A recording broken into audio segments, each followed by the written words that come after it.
साहेब, त्या सोनोग्राफी रिपोर्टवर नखाने ओरखडे मारल्यासारखं होतं. तू म्हणाली होतीस ना, ते मला आठवलं ग एकदा.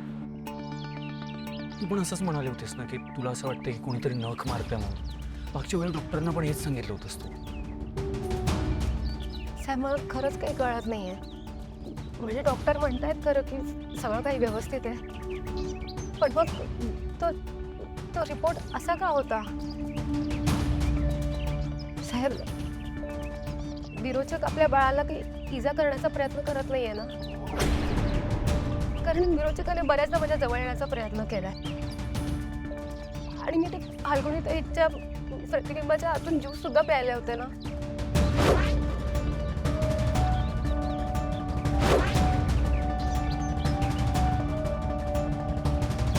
नाही तर हे बघ, एक गोष्ट लक्षात येते तुझ्या. जरी विरोचकाने असं काही केलं असलं तरी आपलं बाळ अजून सेफ आहे. बाळाची वाढ व्यवस्थित होती. सगळं खूप छान आहे असं म्हणाले ना डॉक्टर. काळजी नको करूस, काही होणार नाही.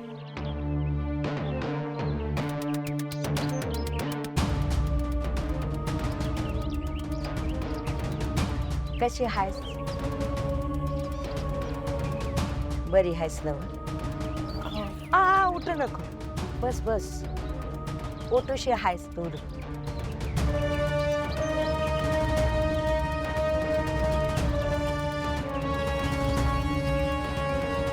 ओटी भरायची हाय तुझी. डोक्यावर पदर घे जरा.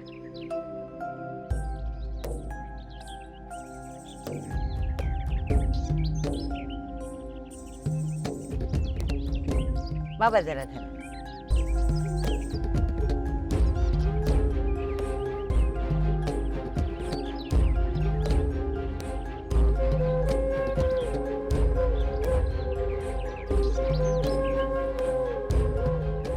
अंगाची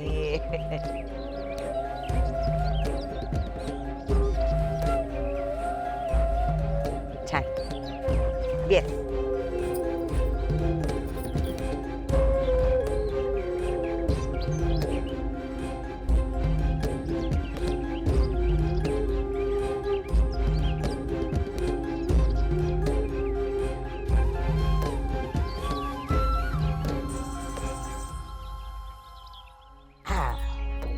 चल. अगं तू नाही माझ्या पाया पाया. पोटूशी आहेस ना मग तू? सांभाळून राहा बाबा. द्या. आजी, माफ करा, पण कोण आपण? अरे म्या माहेर वशीन हाय र लेकराची. सांभाळ बर का माझ्या पोरीला. चल सांभाळ. चल पोरा, येते मी.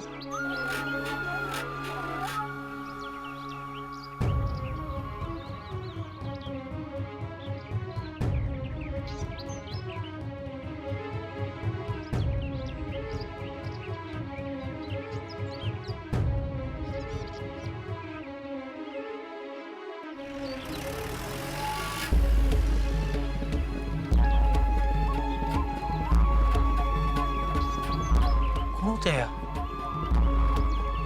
आणि अशा एका सेकंदात गायब कशा झाल्या? देवी आईने पाठवलं होतं त्यांना. गरोदर असताना मुलीची माहेरी चोरुटी भरतात.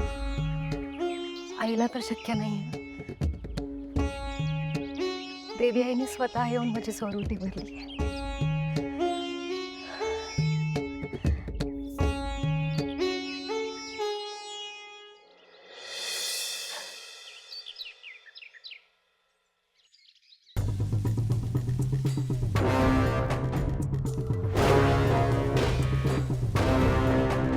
बोल पटकन, काय कळलं कट्यारीबद्दल?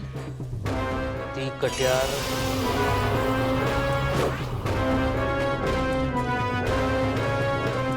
शक्तीबद्दल कळलंय सगळ्यांना. पण वशीकरणाच्या वेळेला सुद्धा हेच झालं होतं.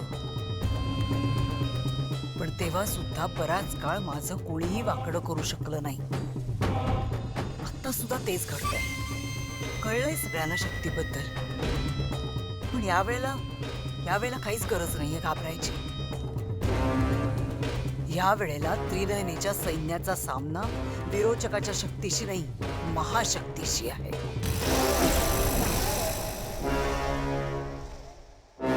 प्रतिबिंब कोणतं आणि खरी व्यक्ती कोणती हे कसं ओळखता येणार आहे यांना? 13 मिनिटं, फक्त 13 मिनिटाचा खेळ आहे. या 13 मिनिटाचं गणित व्यवस्थित बसवलं ना की सगळं माझ्या मनासारखं घडेल. फाल्गुनी आणि केतकीचं प्रतिबिंब निर्माण केलं तेव्हा सगळं सुरळीत पार पडलं. पण शेखरच्या वेळेला चूक झाली. आता यापुढे ही चूक होणार नाही. विरोचकाची महाशक्ती आहे, महाशक्ती. जे विरोचकाला हवंय ते घडणारच. मॅडम, अल्ट्रासाऊंड मशीन ठीक आहे, म्हणजे टेक्निशियन येऊन चेक करून गेले. आणि प्रिंटर? प्रिंटर पण ठीक आहे. पण मॅडम, मी आणखीन काही पेशंटचे सोनोग्राफीचे प्रिंट काढलेत, ते सगळे नॉर्मल आहे. हे चेक करून घ्या.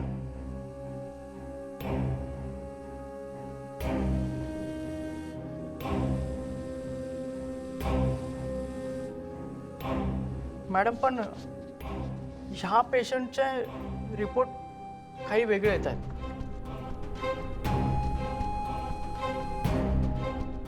ह्या 3-4 प्रिंट्स मी मारल्या, पण सगळं सेमच येत आहे.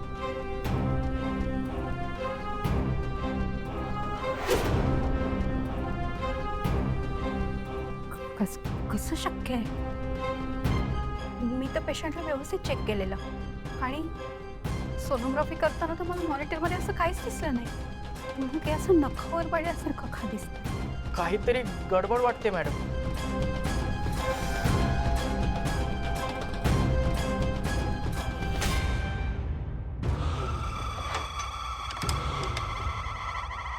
थोडं महत्वाचं बोलायचं होतं. मी काय म्हणतो, या आत्या.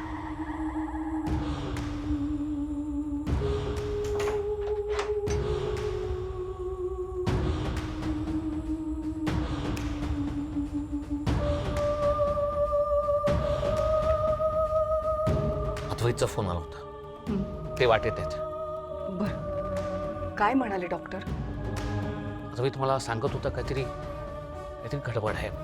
मी त्याला खोदून खोदून विचारलं की काय झालंय, नीट समजावून सांग. तो म्हटला की घरी येऊन बोलतो, घरी येऊन सांगतो. मला काय वाटतं माहिती आहे का, सध्या आपल्या घरातलं वातावरण काही विचित्र आणि ठीक नाही आहे. त्या दोघांना बाहेरच भेटलं तर म्हणजे व्यवस्थित बोलता येईल. हरकत नाही, मी बघ.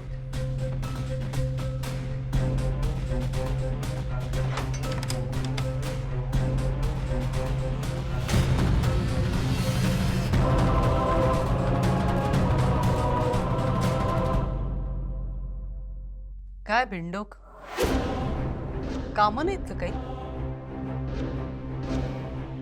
करमत नसेल ना बहिणीशिवाय आता? कानगोष्टी चालल्या होत्या वाटतं. चल, आता तुम्हाला कळलंच आहे की माझ्याकडे शक्ती आहे. आणि तुम्हाला आता वाटत असेल की तुम्ही जगज्जेते झालाय, पण असं नाहीये. म्हणजे तुमचं कसं झालंय माहितीये का, बेडूक फुगला की त्याला कसं वाटतं आपण बैल झालोय, पण तो नसतो ना.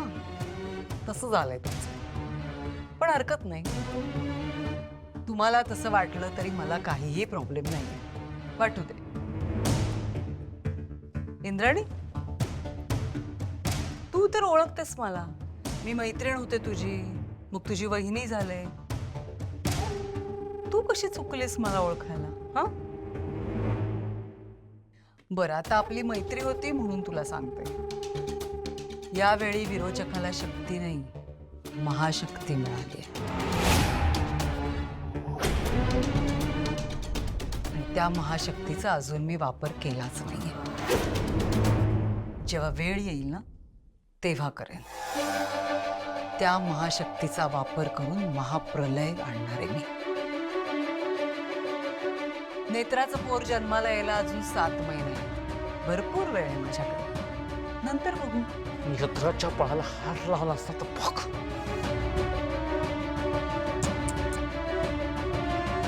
कशाला नसलेली अक्कल पाजळतोस? तुला काय वाटलं मी नेत्राच्या बाळाला मारेन? नाही करणार आहे मी असं. म्हणजे आत्ता नाही मारणार, वेळ आली की मारणार.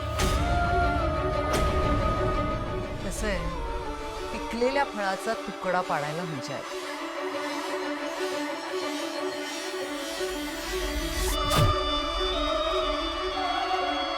नेत्राच्या बाळापासून लांब राहायचं नाही तर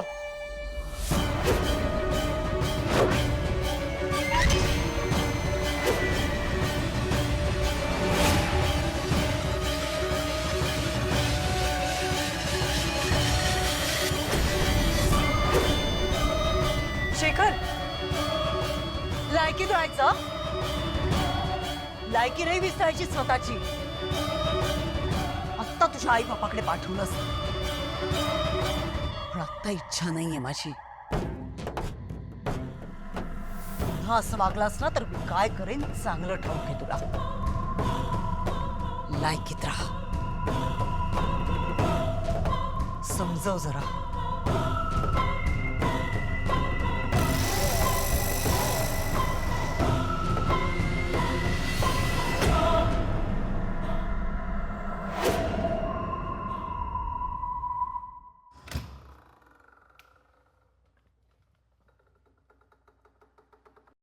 अरे वा,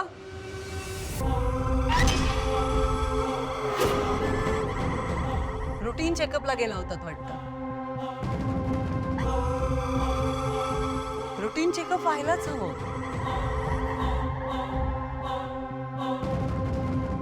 काय म्हणाले डॉक्टर? बरं आहे ना बाळ? काही झालं नाहीये ना बाळाला? चल नेत्रा. अरे थांब, काय सारखं चल चल वाघ पाठी लागल्यासारखं? नाही म्हणजे विरोचक पाठी लागलाय, पण थांब ना जरा.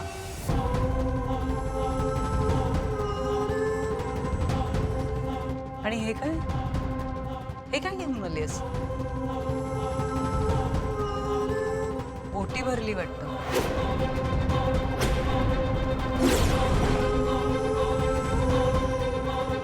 काय आहे?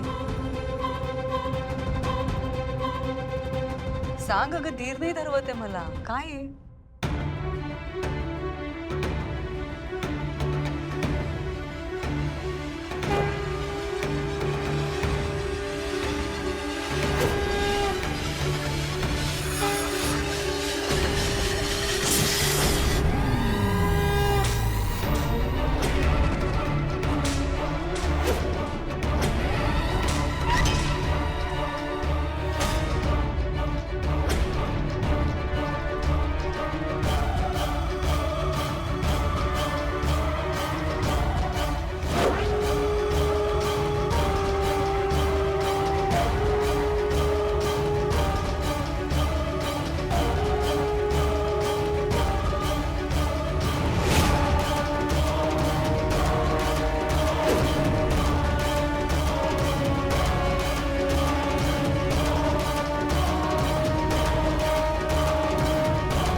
चल नेत्रा.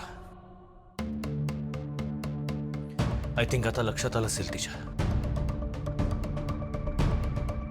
तुझ्यापासून लांब नाही राहिली तर त्याचे परिणाम वाईट होतील म्हणून. चल.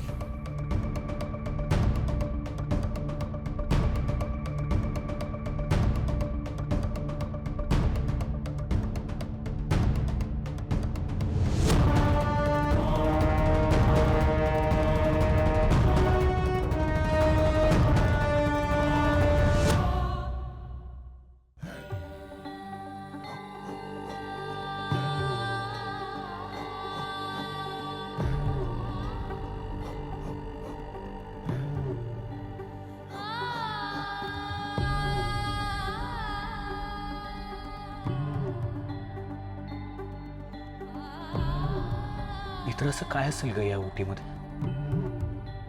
ज्यामुळे विरोचक असा शॉक लागल्यासारखा फेकला गेला एकदम.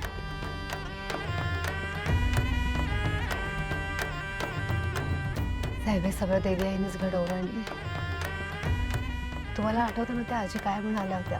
त्या म्हणाल्या मी तुझी माहेरवाशी आहे. साहेब त्या आजीच्या रूपात देवी आईनेच माझी चुरोटी भरली.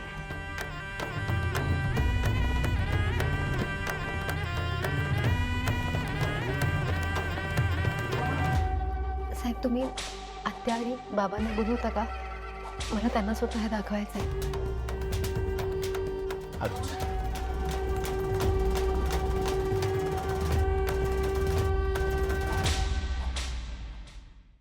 आत्या देवी आईच माझी चोरोटी भरून गेली आणि मग घरी आल्यावर विरोचकाबरोबर हे सगळं घडलं. खरं तर माझ्या मनात होतं की केतकी आणि फाल्गुनीकडून तुझी चोरोटी भरायची, पण विरोचकाला कळेल म्हणून मी काही बोलले नव्हते. पण आता देवी आईनीच तुझी चोरोटी भरली. नेत्रा, खरंच खूप चांगली बातमी दिलीस. आम्हाला पण अनएक्सपेक्टेड होतं हे सगळं. म्हणजे अचानक त्या आजी आल्या, त्यांनी नेत्राची ओटी भरली. मी विचारलं त्यांना तुम्ही कोण, तर त्या म्हणाल्या मी माहेरवाशी न्यायची. सुरुवातीला माझ्या काही लक्षात आलं नाही, पण मग नेत्रा म्हणाली की देवी आईने ओटी भरली आहे तिची. मग चोरोटी भरणं म्हणजे एक प्रकारे बाळासाठी केलेली प्रार्थनाच असते.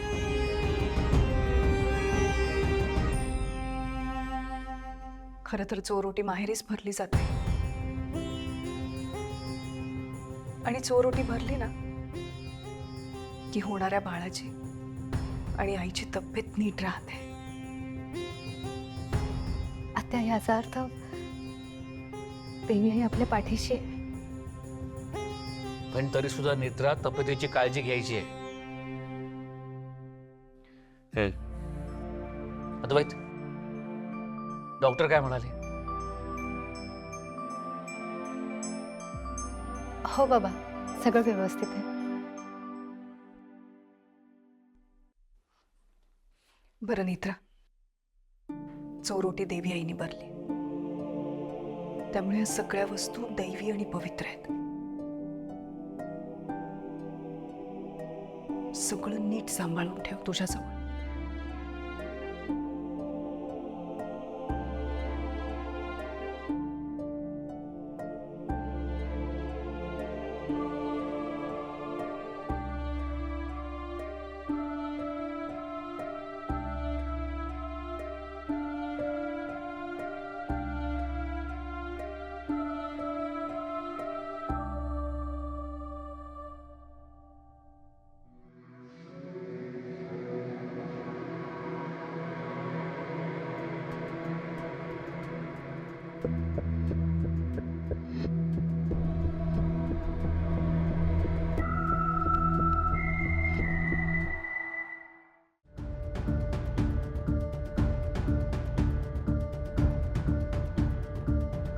ओटी एवढी जाड काय?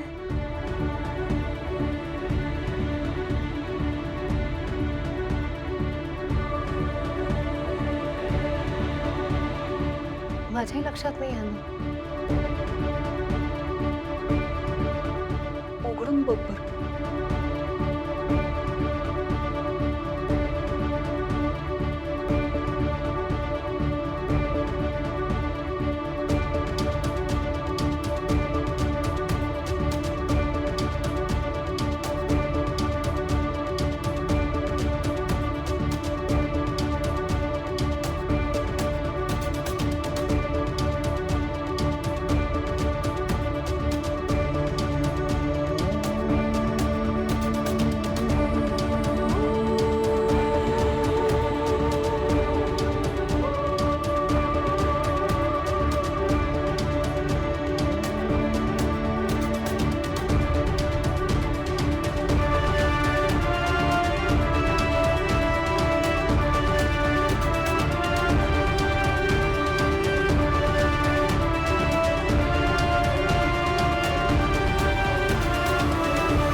हे विरोचकाचं चिन्ह आहे.